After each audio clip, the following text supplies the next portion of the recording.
Africa's culture and stories are its most valuable assets. Africa as a continent lacks a lot of self confidence because it always seeks external validation. Have a strong conviction in what you're doing. And that conviction should also be guided by a level of focus that's not subject to how you feel. You actually need to see that what you have is valuable because that's the energy you're going to use to communicate it. I care less about what the world think about us. I care more what we think about ourselves. If we value ourselves, if we speak into ourselves, that confidence just oozes out.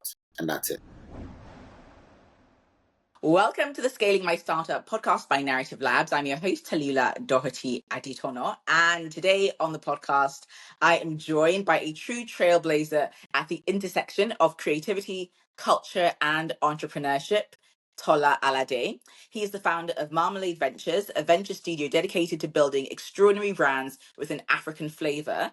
Through Marmalade, he's championed projects that bring African stories, culture, and heritage to the global stage. He's also the visionary behind Dodo, the world's first plantain-infused rum, a brand that started as a playful April Fool's joke, but quickly evolved into a powerful symbol of innovation, identity, and cultural storytelling in the UK's booming rum market. So over the years, Tola has built and scaled multiple companies, consistently weaving creativity with strategy and turning ideas into movements. It's very nice to have you on the podcast today. Thank you very much. Thanks for having me. That was a fantastic intro. I was like, oh, okay.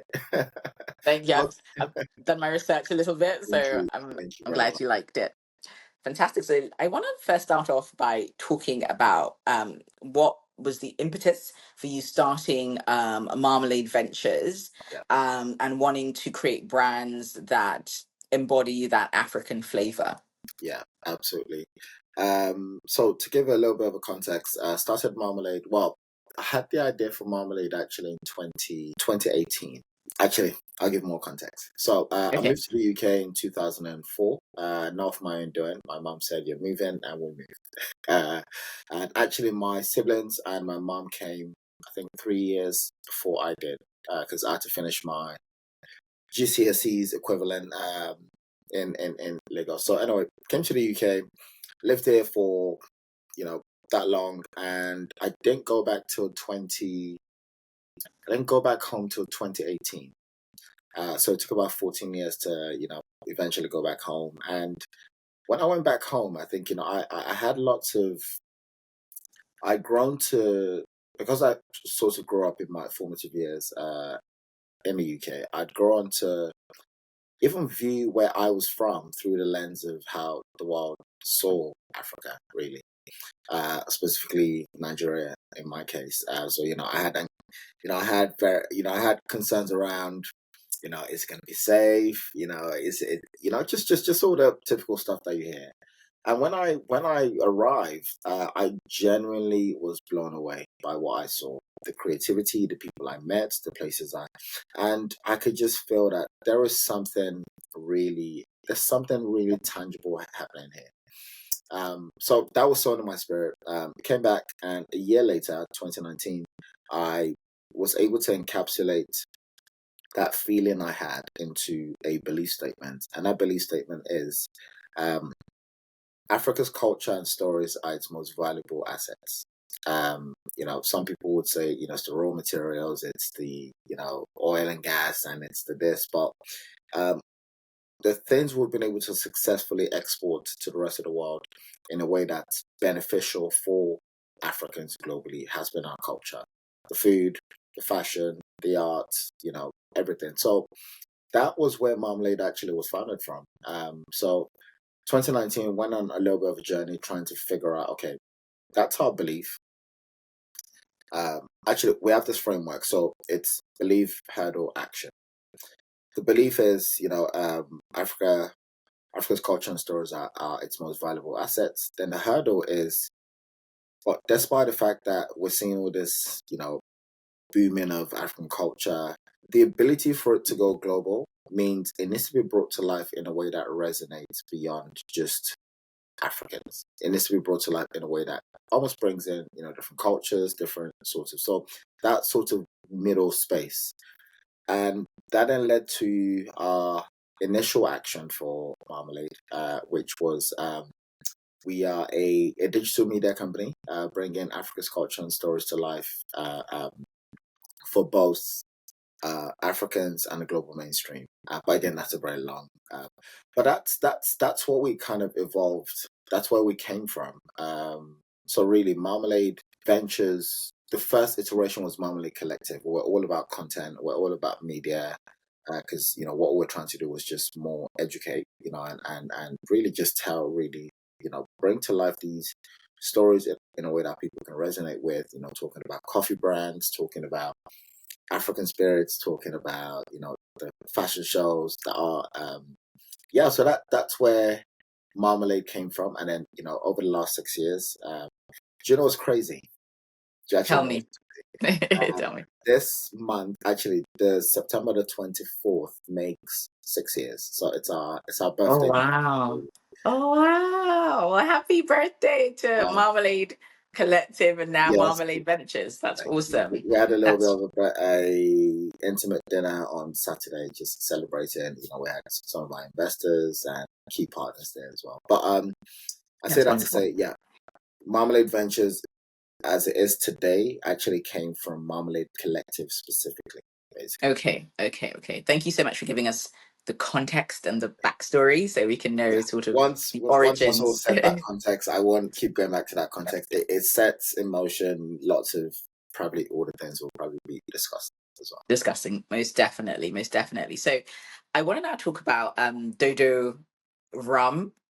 And because I think I didn't know where I saw I don't know if it was a mock-up or an actual image of the product. Yeah. And I just thought this is genius. Like what?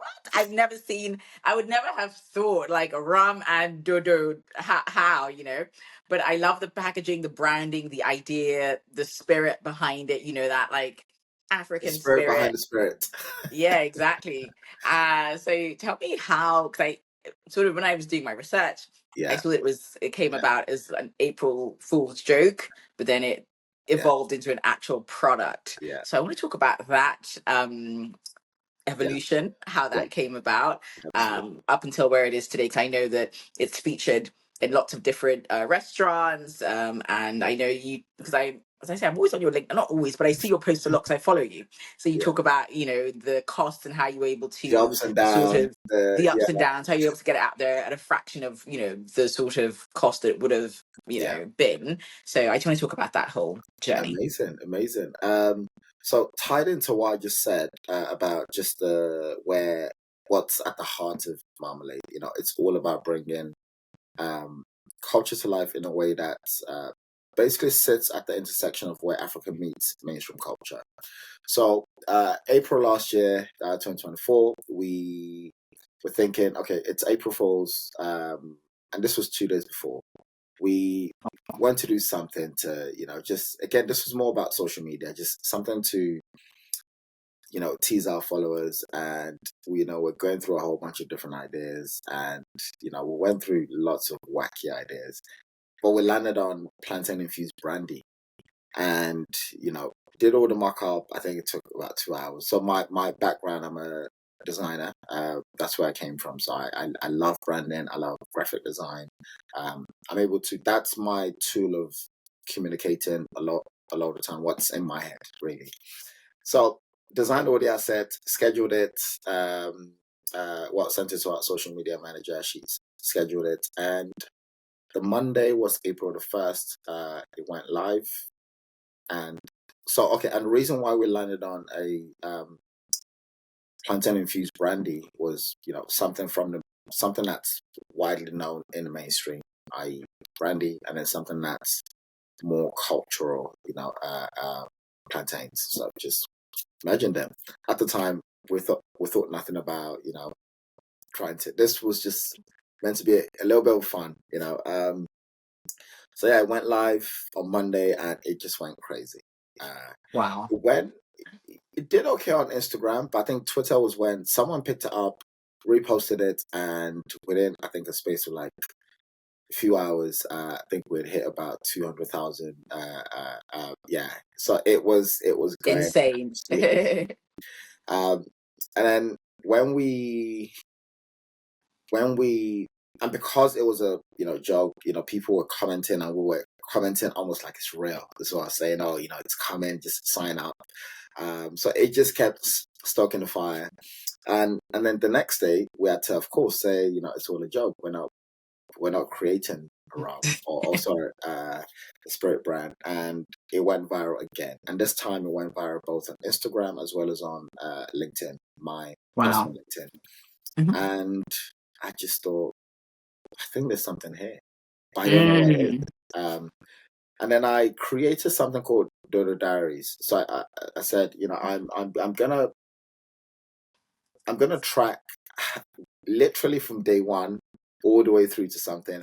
I didn't know how long it's gonna take. I didn't know how much money I needed to bring this to life. I don't even know the process. But one thing I've always the skill I've always had, I've worked with global brands, in spirits. I've worked with lots of African spirit brands, helping them start up and get into different markets from a brand strategy perspective. So I knew how to market spirits, but Okay. production, no, I just consume. That's it.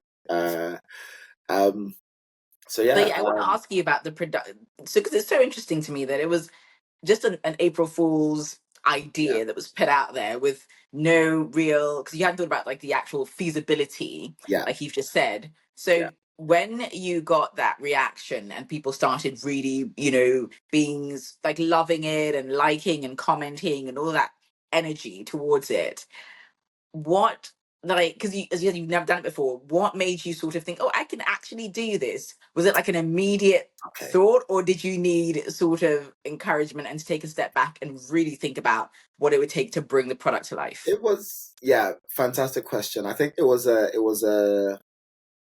and FYI, I haven't, beyond whether I've shared publicly on LinkedIn. I actually have not shared any of the kind of like real back end story, behind. And Thank you. It's an again, I exclusive that we're getting.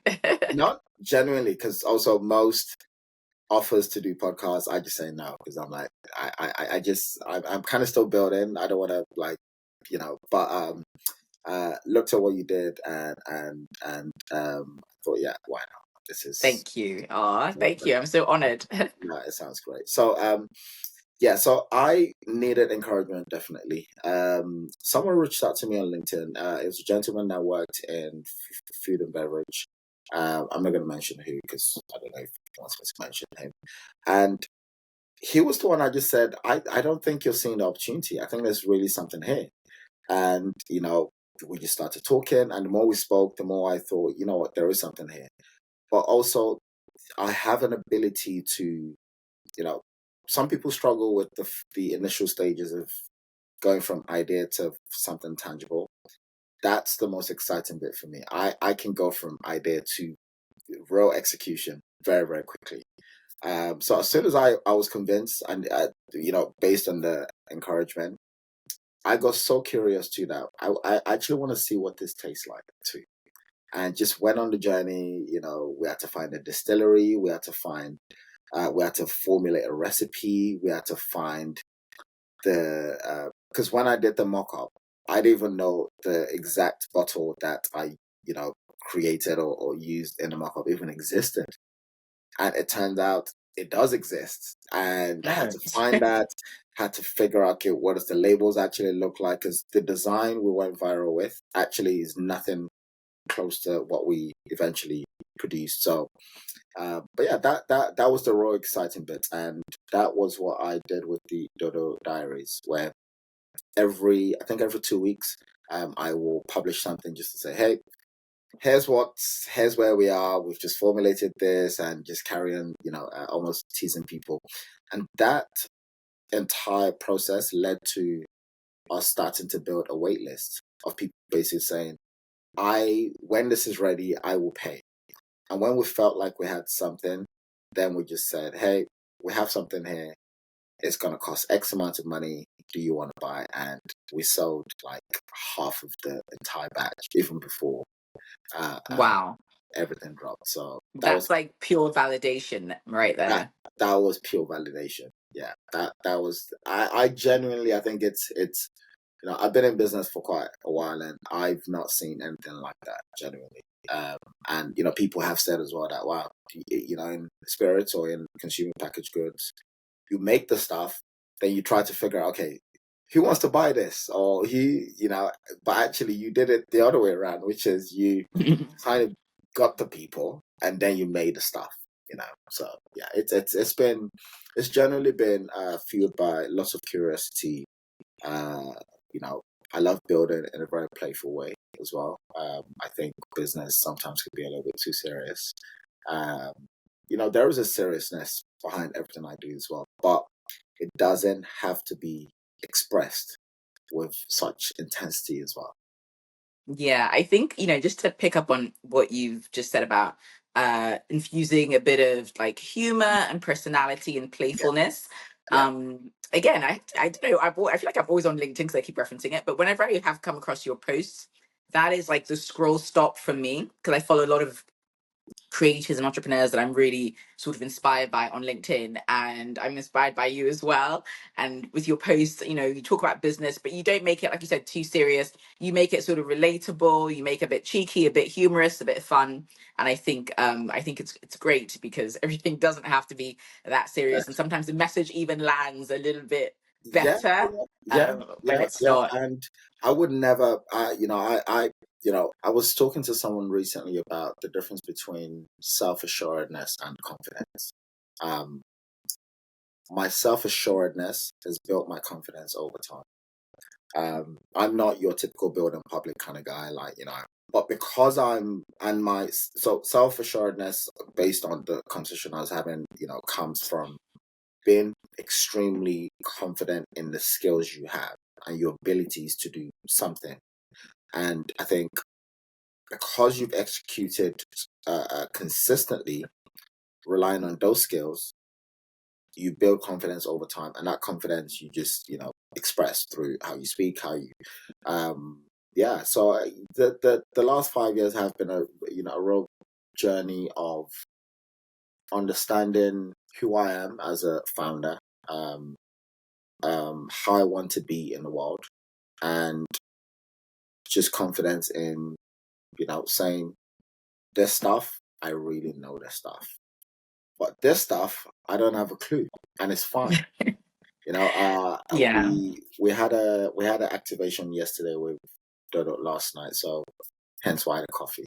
Uh, and I didn't get back on till super late, and I bumped into a friend there who I've known for years, and she said LinkedIn again. She was like, "Oh, I'm so inspired by how you talk about the when it's going well, because I've not seen her in such a while. She's an influencer, lifestyle influencer, Okay. um, and I've not been seeing her post. And she said, when everything's going well, I'm very confident. I will tell the world and this, but as soon as everything starts going bad, I don't know how to talk about that. But you just talk about everything. I'm like, that's my way of not beholden to only, like, again, one, you have to understand you don't know everything, and you're not going to know True. everything. You're not going to please everyone. So just, you know, say what Do you want to you say. and be you. Do you? Do you? I totally agree. And I think that like that is sort of like what you spoke about is just authenticity. Like it's that, and there's an authenticity bias actually where people really sort of gravitate to people who show it, not all, but show, the Yeah, great and then the warts and all. yeah, Because oftentimes I think, when you show the amazing stuff and you get all the applause, it's like, oh, there's some, it's a bit addictive actually for yeah, that validation. yeah, And so when things aren't going as well, it can be it feels a little bit vulnerable yeah, to sort of let people on to that element. You just want to wait till it passes. I'm like that as well. I'm like, I'm going to wait till it passes to yeah, the next good bit, then I'll share the next good bit, yeah, So yeah, yeah, I think it's really wonderful that you've just been able to show, the good and then the struggles yeah, of creating this product. So I yeah, really want to just touch on one thing that I think a lot of builders are going to be intrigued by, which is the financing, because when you first just did it as an April Fool's prank, you just used your design skills and it was something you were just doing just for fun, really. But then when it had to come into the world as a product, there's a lot of elements that go into that and a lot of financing required. Like you said, working with a distillery, and I'm sure so many other elements. So how were you able to finance the initial batch? And then I also want to ask if because you mentioned pre-orders, so is it like a drop model where it's released in batches, or is Dodo Rum available sort of all the time via like a website? Yeah. Great question. Thank you. It's so I'll handle the financial bit first, and then I'll talk about the business model around how we produce. Sure. The financing bit. I don't know. I have this very. I don't. I thrive well with uncertainty, not knowing. So I don't panic. I mean, I get anxious. That's amazing. That's like the opposite. I'm just like, what? I would be panicking, but no, it's great. I'm listening. Yeah. Again, I think sometimes some of that's just reps. I've built companies previously. I understand the ebbs and flows. I understand, and so with this, I just thought when I needed to do every time we hit a milestone of okay or a roadblock of we need X amount to do this. One, I just negotiated like absolute crazy. You know, when I would get, I'm a frugal founder, and I get that from my mom. Like anytime I paid full price for anything and told my mom, she would just absolutely rip into me, which is, I'm sure there could have been something else you could have, So I've got that African ingrained in me. mums. Exactly, I've got that ingrained in me, which is like just the first price is never the real price. So if someone says $1,000, just literally ask for something so ridiculous that even they look at you like, are you crazy? Like, do you think I'm going to sell you this for what you're asking for? And the crazy thing, eventually, it kind of ends up being like that. So there's a you don't shoot, you don't score mentality I have when it comes to that. So every time we had to do something, I just thought there must be a different way to negotiate this. I didn't negotiate. I would, really understand what's the person's motivation behind trying to do that specific deal, and you know, just focus on the human. Their business is not business. People bring a lot of their personal, self to the table, and you have to understand if you're talking across the table to someone as human, like how we are. You have to acknowledge they have motivations behind why they're doing what they're doing as well, and if you can connect over those motivations, the rest is kind of just, people will move heaven and earth for you if you if they feel like you understand where they're coming from. So yeah, we got lots of deals.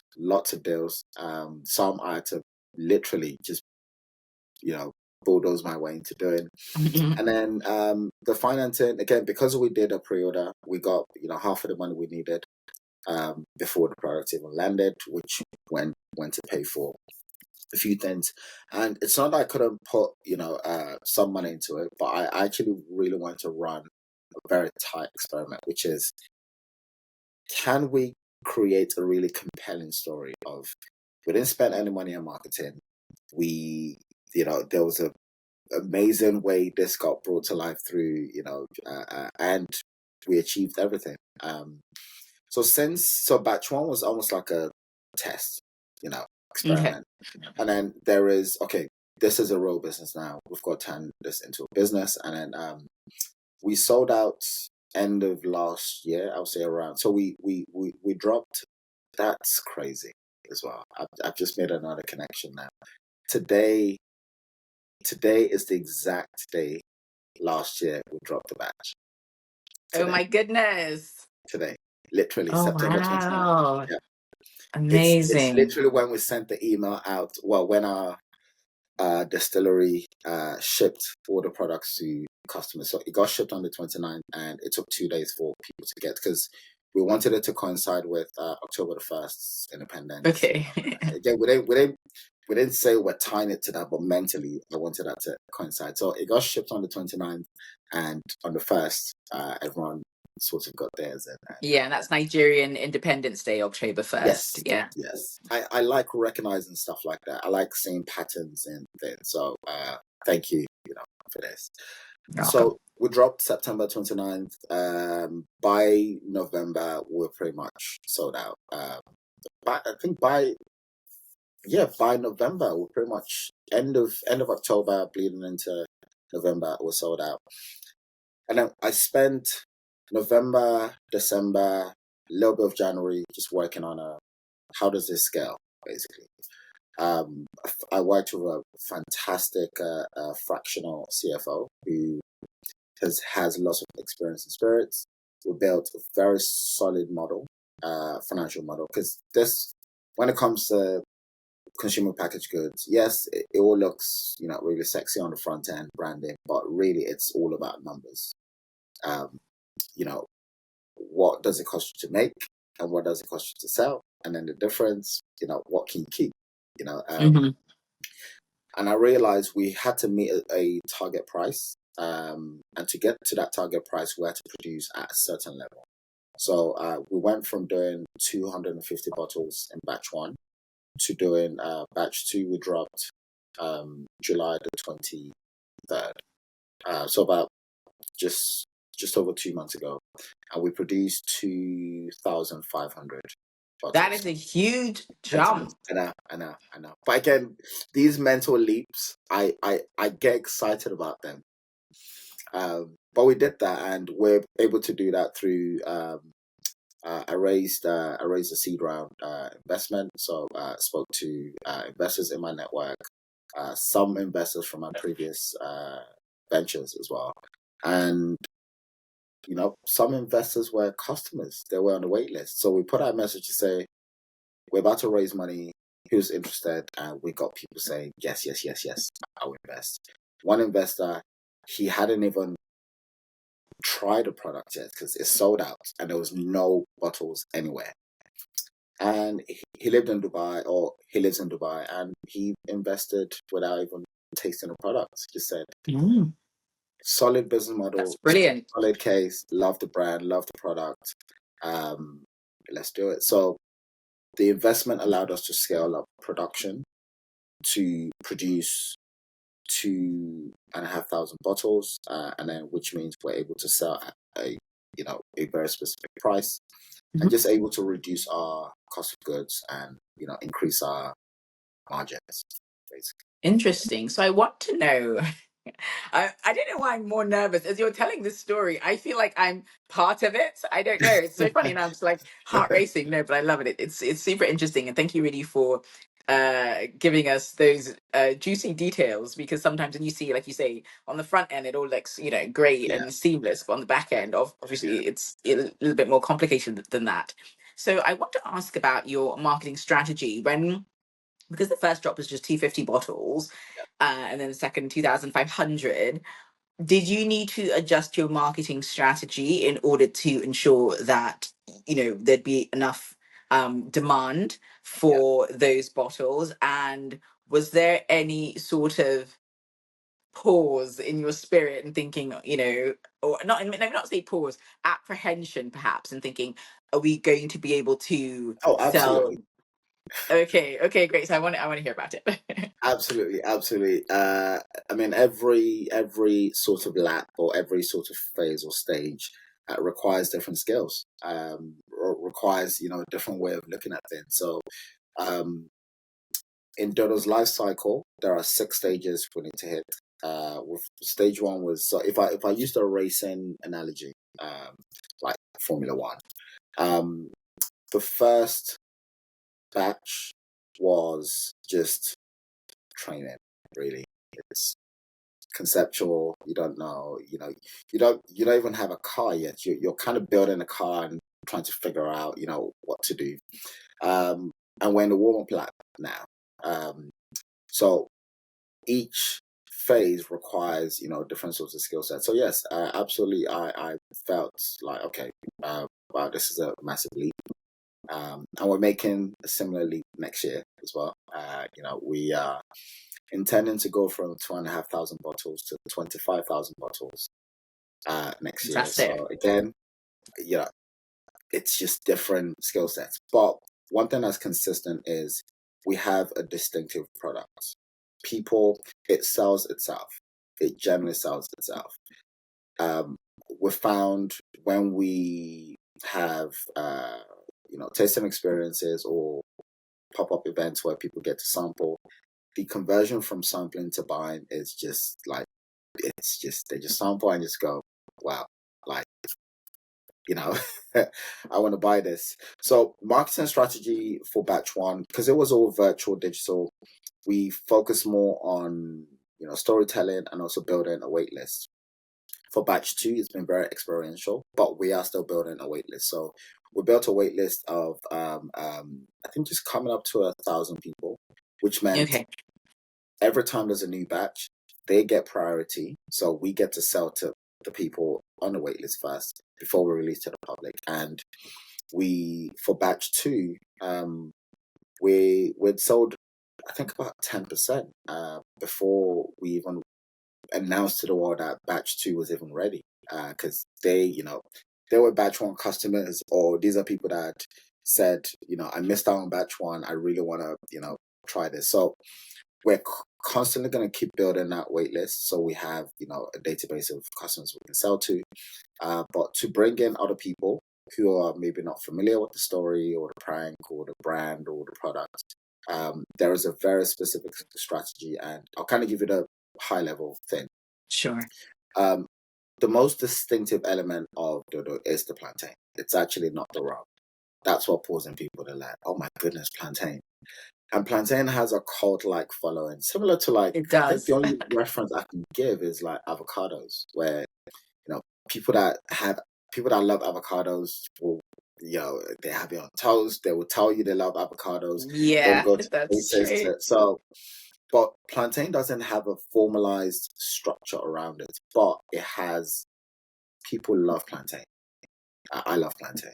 People that don't I love love plantain, plantain. Like I can eat it in my high five, house. They're high always five, high five. virtual high five there. I'm Yeah, always getting yeah, teased about like, your favorite food and all these yeah. jokes. I'm like, yep, I'm owning it. I love plantain. Yeah, I can just get up from bed at 11 p.m. and just start frying plantains just to eat, just to feel nostalgic and feel good. And yeah, it's a comfort food in my opinion. So in terms of our marketing strategy, we don't have money to target everyone. So we're very focused on plantain lovers. So what we want to do in our marketing and our communications is signal to plantain lovers that this is for you, and they love when they're like, oh my goodness, I eat plantain now, I can drink plantain, so it's great. Then the next kind of segment are rum lovers. Rum lovers, they don't necessarily need to like plantain or love plantain, but they love rum. So there's a different type of story we need to say to them. We need to tell stories about, the provenance, where, how the rum's made and how it's distilled and where it's distilled and what type of rum it is, and is it aged, is it unaged, and what's the taste profile and what's the nose profile. So even I've had to educate myself a lot on just spirit lingo. Then the final segment, which I think is the mainstream, is people that love flavored spirits. So, um, they don't care if it's vodka, if it's tequila, if it's rum, if it's brandy. As long as it tastes great, they'll buy it. But that's the wider market. But for now, where if you almost think about it like is it concentric circles? Yes, where Mhm, plantain lovers at the heart of this. Then the next mhm. ring, rum lovers. Then the wider ring, flavored spirits lovers. So Amazing. with Thank you for each explaining. batch, we will scale from the inside out. Okay, got it, got it, got it. So have you found in terms of, because I know I think you were at Tails. I have a friend who was at Tails, so I Yes, saw yes, some yes. of the content from Tails. Oh, amazing.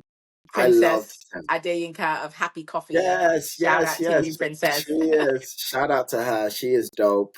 We She's really, awesome. really connected. Really, really Oh, connected. It was grand. nice, nice, Good nice. Yeah, center. she's wonderful. It is, it is, it is. Another amazing export coming out of Africa.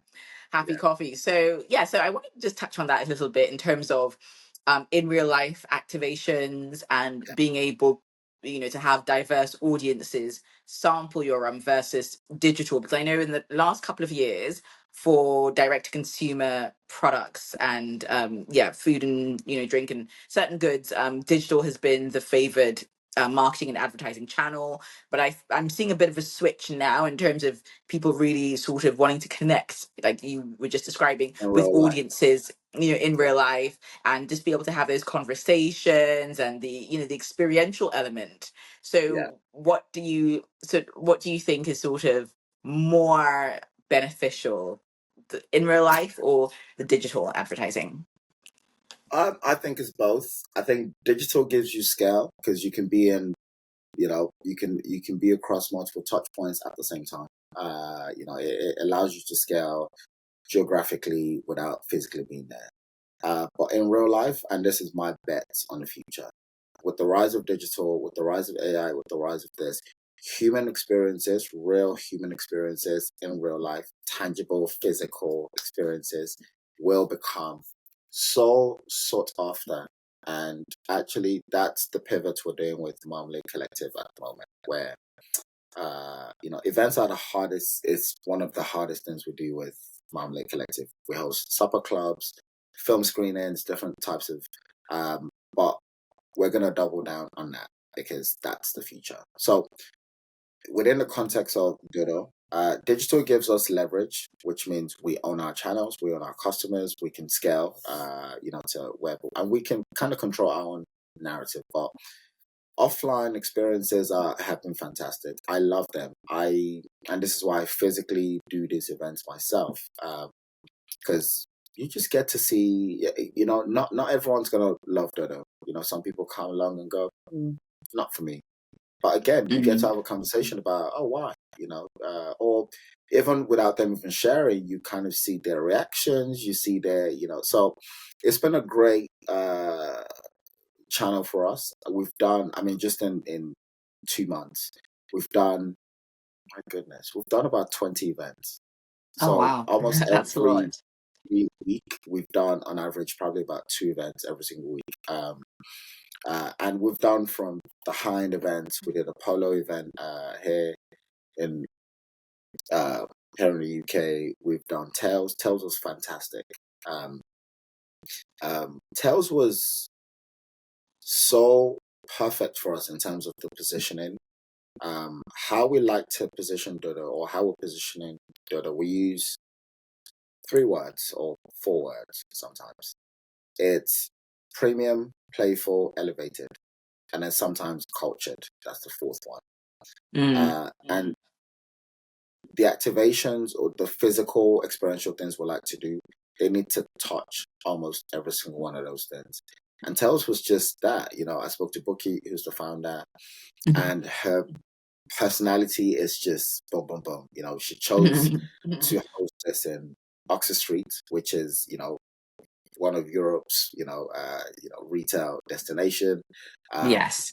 wasn't the most commercially, she could have found, cheaper places that still look great, but wasn't quite central.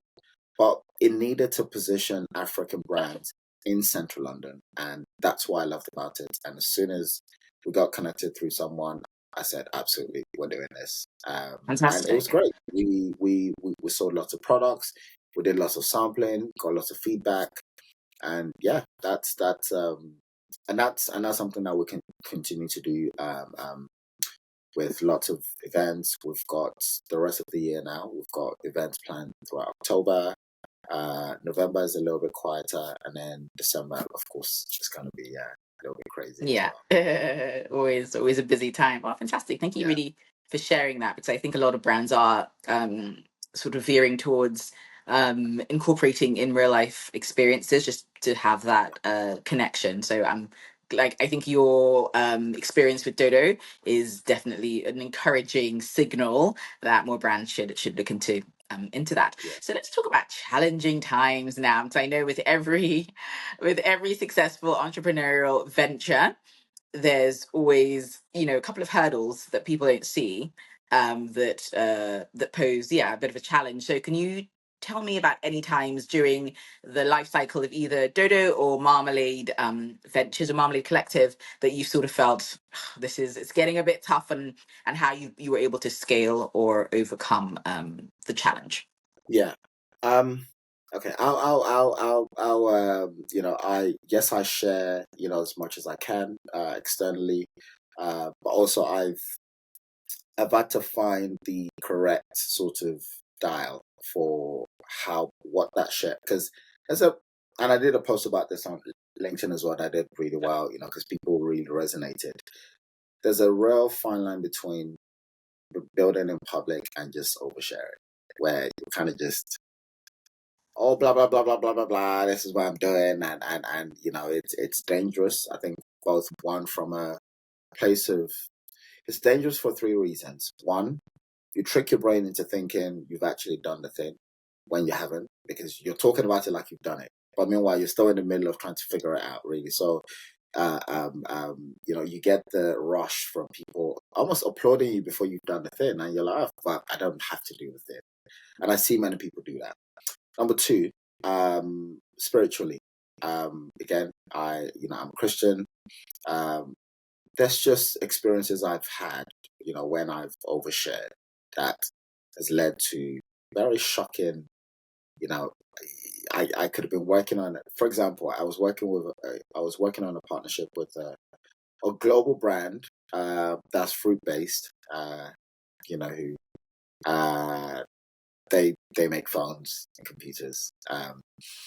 And it was a partnership between Marmalade and around music. We're going to do something around music. It took 7 months to negotiate that. I shared, literally, it was one line on LinkedIn. Oh, we have XYZ coming up. And I mentioned the name of the company, and the deal evaporated in a week. Like, they What? stopped responding. That's that. Yeah, I thought that was crazy. And then something That's else happened again crazy. that was similar.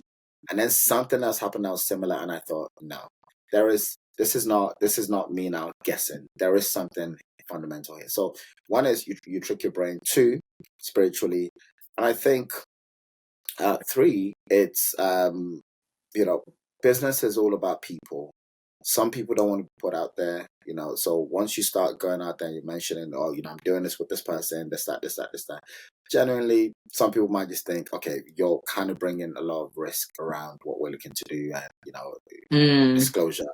So I kind of set that context to say, I'll share one part of things that maybe people don't know. My previous venture, Zazu, it was myself and my three friends who are co-founders. Still still one of my, we're practically brothers now. We built Zazu in 2019 as just a tool that people can use to, compare money transfer companies and find the best rates. It took off all by itself. We were able to raise, millions from venture capital VCs, basically. And the market in 2022 was really terrible. Many companies went down. Investors weren't investing because they were nervous about the entire market. The stock market was absolutely down. So multiple things happened with that. I can't share some of that, but anyway, we had to wind down the company. We discussed with all our investors. They understood, it's not you guys, it's just the market. But that led to a place where I was, for the first time in my life, and this was 20, so we decided to wind down the company end of 2022. It took a year to wind it down because it's a regulated company, so you can't just close it and go. So it took a year. That was probably one of the most difficult years in my entire life, I would say. When I say difficult, it challenged me in ways that I didn't even think I could stomach. you know, Mm-hmm. financially. I went from, I mean, I've always been an entrepreneur, I've always had businesses, but that one, it took me all the way to the top. And the way it kind of all, dissipated, and the Mm-hmm. narrative around that, people were saying, oh, look at this stupid founders, how can they raise X amount of millions and, they've wasted all the money without actually knowing the context. So there were Context, lots yeah. of just things happening. So in the middle of all that, of course, I was still running Marmalade, but more as a passion venture. So I had to switch a lot of my energy into Marmalade being prioritized properly. Mm-hmm. I went, because my focus was Zazo at the time. I had a team with Marmalade, a team of I think about 7 or 8 people. Um, of course, I couldn't pay people now, so I had to wind everything back down to just me.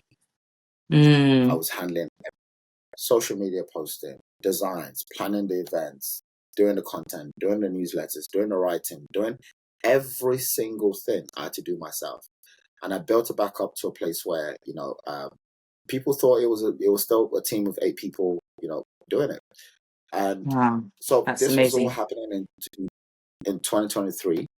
And the crazy thing is, by 2024, which is last year, I hadn't fully recovered financially, because, I went through, that company failed. You know, I was unemployable in the sense of most founders who have built something pretty successful, you struggle to find people because one, you jump on interviews and you are scary to people in the sense of they know you can do a lot, and they Mm. sometimes will feel threatened by just what you can do, really, Sure, yeah. because all they're trying to bring you into this, oh, we just want you to come and do this one thing, so Like, don't to like be sort just of boxed in a way, yeah. exactly. So it was a very challenging time. Also, some people just assume, because all this was happening internally, we couldn't actually say anything at the time because of how winding down a company works. Yes. So people still thought, oh, like, why are you asking me for a job? I'm, you're, you know, they'll literally The just go on my LinkedIn and go, CEO of but this the successful CEO company. of this, why do you need a job? Why do you need so Dodo actually came to life in the middle of all that mess. It did. It's when I said I actually was going to push it forward, I didn't have the money to do so, so I had to really be, and this is where God's grace, really comes in as well. Yeah. Some of the things I've been able to achieve, it's not been off the back of just me trying to, do things in my own strength, and that's the journey I've been on spiritually as well, which is as a song I came across and I literally sing it. It's a Nigerian. It's called Favor. Favor. Anyway, it talks Surrounds about me like favor a surrounding us. shield. Yeah, yeah, exactly. I know that Genuinely, song. that's been my anthem for the last 24 months, and it's been a journey of, you know, not my will but your will be done, really, and Mm. everything I've achieved so far has been off the back of that. Doors opening. I mean, there's so many amazing things happening now that I can't even share. Like with Dodo, like one of that we're gonna be in Lagos. Uh, I Yay! did a poll on LinkedIn. Thanks. I I did a saw poll that. on I LinkedIn, voted Lagos. but I'd already kind of set up things, but I was almost kind of seen to validate some of my thinking. So we're gonna be in Lagos, and again, so that's my that's the bit I can share about the difficulty with all the challenges. Yeah. Just had to push through every single thing, despite where I was mentally. Th- Thank you so much for sharing. I know that what you shared is going to really help a lot of people because as builders and founders, oftentimes there is a pressure to maintain appearances, and Yeah, things don't always go smoothly. So when things are not as rosy as they could be, I think you've just given a playbook in what to do, because you really you sort of maintained a positive mindset, Yeah. and you also, we're getting quite biblical now, but the Bible talks about just, what you have in your hands, right? So sometimes when Mm, when you don't have, when you're having to let go of something else, but there's still something. I think everybody would always have something, even if it's not yeah. something you may inherently value as much, because I'm going to start preaching now. I'm just going to give you a spiritual example. So, like the parable of like the widow with her jar of oil, where Elisha said, you've got this oil, go out and sell this oil. Or like when Jesus did the miracle, the 5 loaves of fish. Was it 5 loaves of fish and the bread? I can't Yes. remember. Anyway, but or the Five wine at loaves the of wedding bread at and two Canaan. fishes. 5 loaves of bread and 2 fishes and the wedding at Canaan. Jesus, he didn't like spirit something out of thin air. He multiplied the bread and the fish, and he multiplied the wine. So as long as you have something, it can always be multiplied. So just, I love the fact that you emphasized the, going back to Marmalade Collective, and then that has grown into Dodo and so many other amazing ventures. So thank you so much for sharing that personal Wow, story with us. I really Pastor appreciate it. Tallulah. Love it. There you Love get it. me Love it. started. Love it. You've got me started. I'm going to move on now before I start preaching more.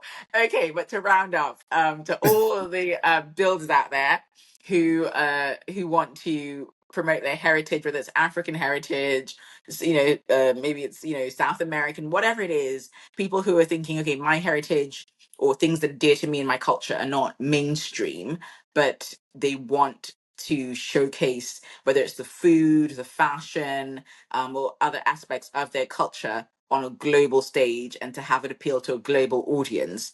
What advice would you give? Okay, cool. I'm going to approach this in two ways. So I'm going to one speak to the people building, in a speak to the human behind what they're trying to build, and speak to the product or the thing they're actually building. Speaking to the person, it's faith and focus, and they can approach that from a spiritual place. I do sometimes, the faith element. Faith is just have a strong conviction in what you're doing, and that conviction should also be guided by a level of focus that's not subject to how you feel. There's a way I work that's very systematic. You know, because I know humans, we go through emotions. It's sometimes we don't feel like, oh, I don't feel like doing this today, or I don't feel like. But when it's a routine and it's a checklist, I just wake up and I go through I feel good, I feel bad. There's my to do list. I go my calendar. What am I doing today? What's my schedule? And just go down the list. It's not emotional. It's not subjective. It's not, do I feel like doing this? No, I just do it. So that's faith and focus. That is the principle I live by. Then, so that's speaking to the founders or the builders specifically. Speaking to how you package, I think it's down to what you said about authenticity and, having, you actually need to see that what you have is valuable because that's the energy you're going to use to communicate it. I think Africans are going through a moment now, but despite everything that we're seeing, um, Africa as a continent, and people, I'm everything I'm building is focused on Africa, really, and really trying to bring African culture into the mainstream. But Africa as a continent lacks a lot of self confidence. Um, that's my. I don't like saying it, but it has to be said. Um, it lacks a lot of self confidence because it always seeks external validation, and it will to maybe give a bit of context. A woman feels more confident in her Louboutins than her Ashoke that she's wearing. Um, a guy wants to drive a G wagon, which is a German, but so we need to feel a certain level of pride in what our culture has and the potency. And I started Marmalade by trying to. I used to say, we're trying to shape positive narratives about Africa, and it changed earlier this year. Not externally, it was more of internal change for me, which is I'm not trying to shape anything anymore. We're just going to be. And by being, you create references. That's it. So now someone else can hopefully look at Dodo and go, that's beautiful. It's not beautiful because it's African. It's just beautiful. And it can sit on a bar in Japan. It can sit on a bar in Italy. It can sit on a bar in London. It can sit on a bar in Lagos. And it can be consumed by anyone. And it stands confidently without needing to be validated, without needing to be. And that's how we shape culture. Not by telling people we are. So I use this phrase, I care less about what the world think about us. I care more what we think about ourselves. If we value ourselves, if we speak into ourselves, that confidence just oozes out. And that's it. That's it. Amazing. Thank you. That's like a word and a half. I love it. Really, really inspiring. I feel like this entire interview has been like a masterclass just in product building, in confidence, in faith. You've really spoken about so much. I didn't even have this in mind when I was prepping, but I'm really, really happy that it's taken, the breadth of the interview has come into what it has. I want to thank you once again for making time Oh, to thank speak you. with me. It's been really, really awesome, and I'm also looking forward to taste because I've not tasted Dodo Rum. So when when the Lagos pop up happens, For I'm sure. really looking forward to having just tasting Dodo Rum Absolutely. and being We're part looking of to host a the Dodo community and the Marmalade Ventures community as well. Thank you so much. No, thank you. Thank you very much. And yes, we're looking to host an intimate sort of launch party or soft launch party in Lagos. Absolutely, you are on that guest list. So Thank you. Much appreciated.